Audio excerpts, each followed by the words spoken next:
By the late 1830s, the Oregon country was becoming well known to people living in the United States, though few white men had ever been there. First reports about the Oregon country came from several sources. Captain James Cook, an English explorer, told of the area in a report published in 1784. The American explorers Lewis and Clark, in 1805, described the resources of the Oregon area. In 1810, John Jacob Astor, a wealthy American merchant, established Fort Astoria in Oregon. The fort could be reached by either an overland or sea route. It became a headquarters for trappers and traders who searched for the fur-bearing animals of Oregon. Within a few years, a number of trading posts were established in Oregon by the Canadian Northwest and Hudson's Bay companies to handle the valuable fur trade. Following the trappers and traders came missionaries who brought the Christian way of life to the wilds of Oregon. In the United States, in the late 1830s, a bill was presented to Congress offering free land in Oregon to Americans who would settle there. To people who had been having hard times due to poor crops and poor prices, thoughts about a new region and a new start in life were very tempting. By the early 1840s, families from Missouri, Kentucky, Illinois, Indiana, and even the Atlantic seaboard states started for Oregon. Covered wagons, sometimes drawn by horses, more often by oxen or mules, were used to make the long journey over the trail to Oregon. The jumping-off place was Independence, Missouri, and from there the trail wound through plains, deserts, and mountains. Nearly 2,000 miles of wilderness dotted by a few trading posts and military forts. This way west became known as the Oregon Trail and was heavily traveled by pioneers during the 1840s and 50s. Our story tells of a pioneer journey to the Oregon country. This boy, Noah Atkins, made this journey with his parents and sister. Many, many years later, he recalled his experiences in a letter written to his granddaughter. Dearest granddaughter, what was it like to journey to the Oregon country many, many years ago? To a 10-year-old boy like myself, it was the greatest of adventures. Traveling with me was Elizabeth, my sister, and there was dear Ma and Pa. We were going to Oregon from Missouri to start a new farm. On the very first day, I learned that the other folks in our wagon train had different reasons for making the journey. Mr. Kimpson was a wheelwright, hoping to set up a shop in Oregon. The Reverend Mr. Hawley and his wife were bound for missionary work with the Indians. Obadiah Foster was a blacksmith who hoped to find work in Oregon. His grown sons and their families, like most of us, were going to farm. The man who led our wagon train, Captain Thomas McDaniel, was our pilot. It was Captain McDaniel who advised us to start the journey in late April. That way, we'd reach Oregon country sometime in September. To do that, Pa figured we'd have to make about 15 miles a day. Any way you looked at it, it would be at least 5 months' travel. The first day we made camp early. After supper, Captain McDaniel told the men they would have to elect a council. The council would be our government on the trail. The men of the council would settle any arguments and would also act as lawmakers for the people of the train. After some talk, Mr. Kimpson, old Obadiah Foster, and Pa were elected as council. Proud? You bet I was. The first thing the council did was to set watches to guard the train.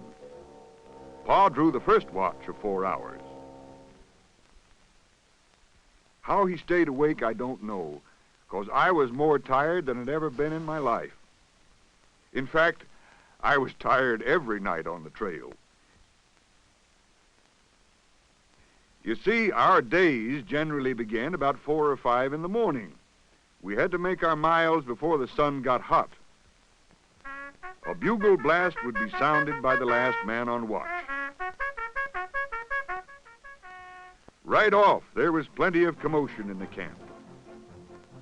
Wagons were checked, campfires were set, bread was baked, bacon was sliced and fried, while beans were set to boiling, and so was good, strong coffee. Our food was plain, and we had to eat it sparingly, because we couldn't carry much of it with us for fear of it spoiling or loading down the wagons. If our hunters made a kill, we'd also have fresh meat. Before every meal, Pa would say grace. Then we'd eat our simple food. Breakfast over, the women and girls broke camp. The men and boys would start hitching up the teams to the wagons. By 7 o'clock, we were ready to pull out. This routine kept up for about 10 weeks as we crossed the flat prairie lands. In that 10 weeks, we had come almost 900 miles, with more than 1,000 left on our journey.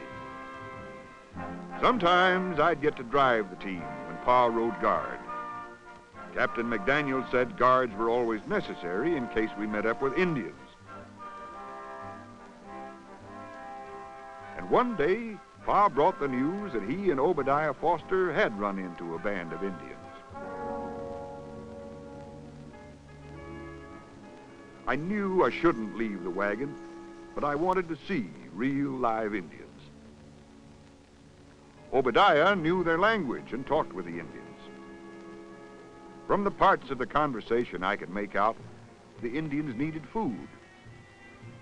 Pa figured that just this once, it wouldn't hurt to give the Indians what they asked for. Pa called back to me to bring up a small sack of cornmeal.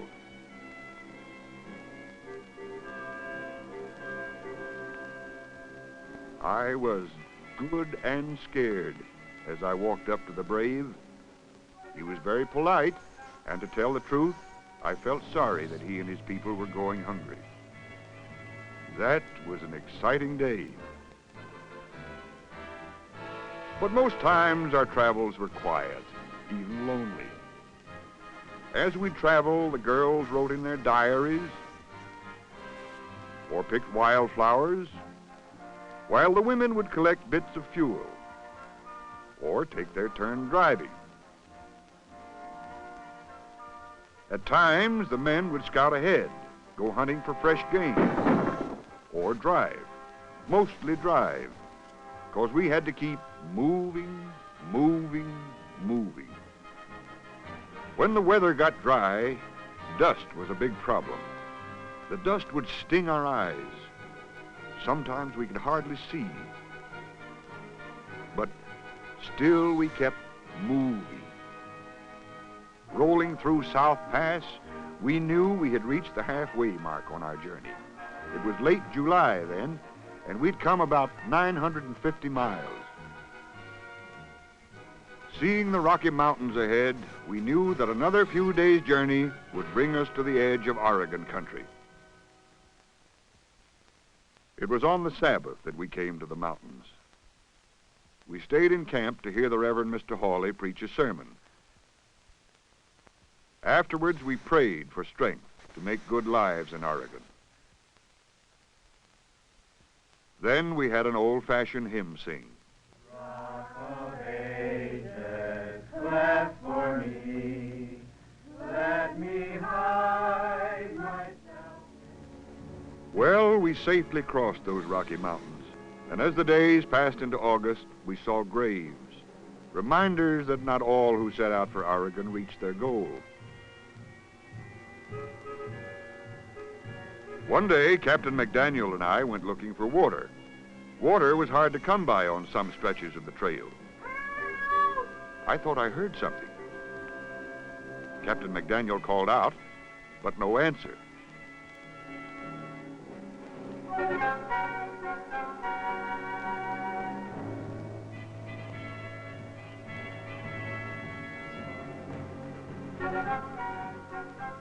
family. The father ill with fever. They had been left by another wagon train which had moved on when the father did not get any better. We couldn't promise to take them with us. The folks of our wagon train would have to decide that. Captain McDaniel explained the situation to all of us. The abandoned family would slow us down our last few weeks on the trail, live off our already low supplies, and they'd need a lot of care. Would we take them with us? A vote was called for. Yes. We pushed on with our new friends. With each mile, Oregon country became more pleasant and greener. Finally, we reached the banks of the Columbia River, the most welcome sight I'd ever seen. Within a week or so, we had reached our destination after 6 months of travel. Somewhere down there, we would settle and make our new farm. We had come a long way, but now we were home, Oregon.